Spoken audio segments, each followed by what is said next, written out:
সময় গেল যেন চোখের পলকেই চলে যায়। খুব ইচ্ছে করে আঁকড়ে ধরে রাখার জন্য, কিন্তু না, সে তো যাওয়ার, সে তো চলেই যায়।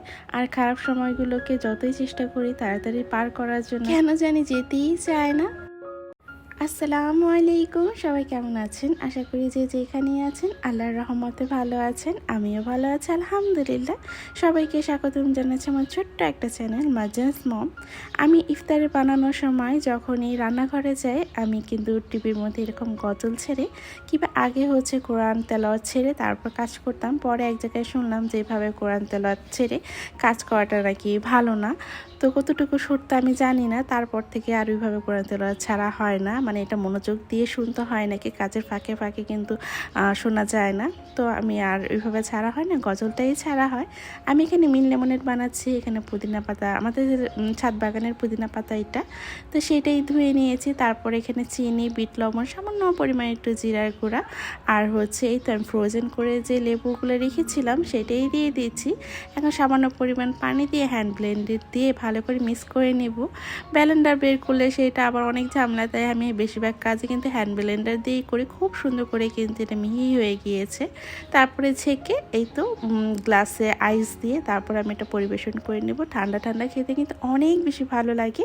মার্জানের বাবা কিন্তু আমার হাতের এই মিন লেমনেডটা খুব বেশি পছন্দ করে। তার জন্য যদিও আমি একটু চিনি কম দিয়ে তারপরে বানাই, কারণ যেহেতু সে চিনিটা খায় না।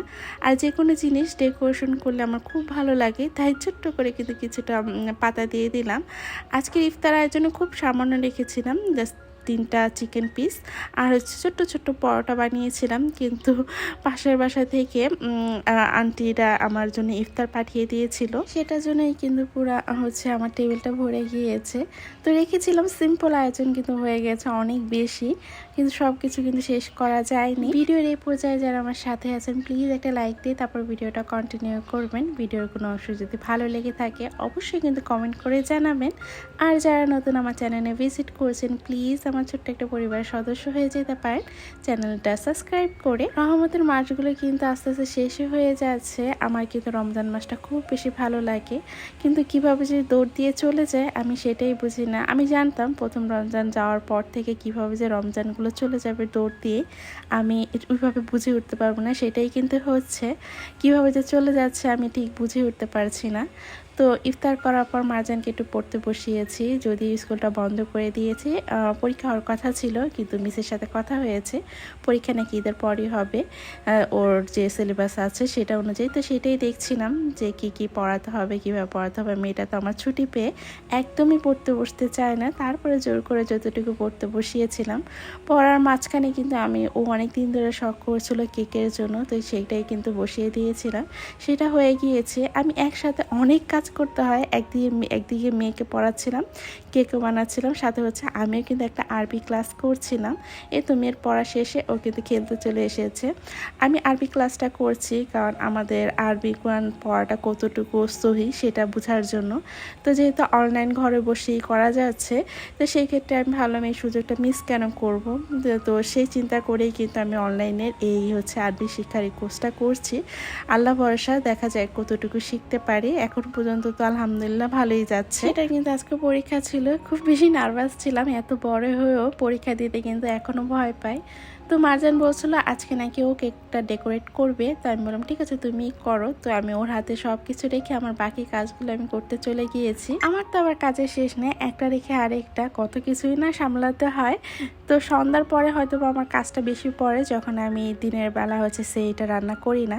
তো সেরির জন্য রান্নাবান্না কিন্তু আমি চুলার মধ্যে অলরেডি বসিয়ে দিয়েছি। আর ইফতার করার সময় যেহেতু আয়োজন একদম অল্প ছিল, তখনই কিন্তু আমি এই পুডিংগুলো হচ্ছে ওভেনে ব্রেক করার জন্য রেখে দিয়েছিলাম। তো এখন হচ্ছে একদম ঠান্ডা হয়ে সেট হয়ে গিয়েছে।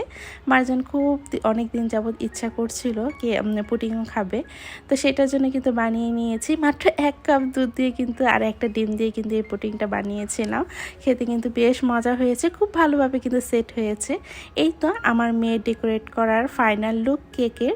তো দেখতে কিন্তু সুন্দরই হয়েছে, প্রথমবার করেছি সে অনুযায়ী। ওর আইডিয়াটা কিন্তু খুব ভালো ছিল। সব কাজ শেষ করে এই তো রান্নাঘরে যে রান্নাটা বসিয়ে রেখেছিলাম সেইটির জন্য, তো সেটা কিন্তু একদম রান্না হয়ে গিয়েছে শেষ ফিনিশিংয়ে। তো এখন হচ্ছে জিরাটা দিয়ে আমি কিন্তু একদম নামিয়ে নেব। তো রমজানে দেখা যায় যে সেভাবে কিন্তু যদি ভারী খাবার ইফতারে করা হয় তাহলে কিন্তু রাত্রে খাওয়া হয় না, আর রাত্রে যদি খাই তাহলে কিন্তু আমার সেহরি খাওয়া হয় না। সেহরির সময় শুধু পানি খেয়ে, কারণ অন্য কিছু খেতে একদমই মনে চায় না। তো প্রথম কিন্তু খাওয়া হয়েছিল, কিন্তু ইদানিং একদম আমার সেহরি করতে ইচ্ছা করে না, উঠে জাস্ট পানিটা খাই, ওইটাই। আমাদের রান্নার সাথে সাথে কিন্তু আমার বিড়ালের রান্নাও হয়ে গিয়েছে। তারপরে এই তো দুধটা বসিয়ে দিচ্ছি। এখন মার্জানের বাবা রাত্রে শোয়ার সময় দুধটা খেতে বেশি পছন্দ করে, কারণ সেহরির সময় এখন কেন জানি খুব তাড়াতাড়ি উঠতে পারি না, একদম ঘড়ির কাটায় উঠতে হয়। তো গরম দুধ খাওয়াটা কিন্তু একদম মুশকিল হয়ে যায়। এখান দিয়ে কাজ করছিলাম, আর আমার বড় বোনের সাথে কিন্তু আমি ভিডিও কলে ছিলাম। তখন কাজ করতে করতে কিন্তু আমার এইভাবে কথা বলতে বেশ ভালো লাগে। তো আজকে ভিডিওটা এই পর্যন্তই, এখান থেকে বিদায় নিচ্ছি। ধন্যবাদ, আসসালামু আলাইকুম, আল্লাহ হাফেজ, সবাই ভালো থাকবেন।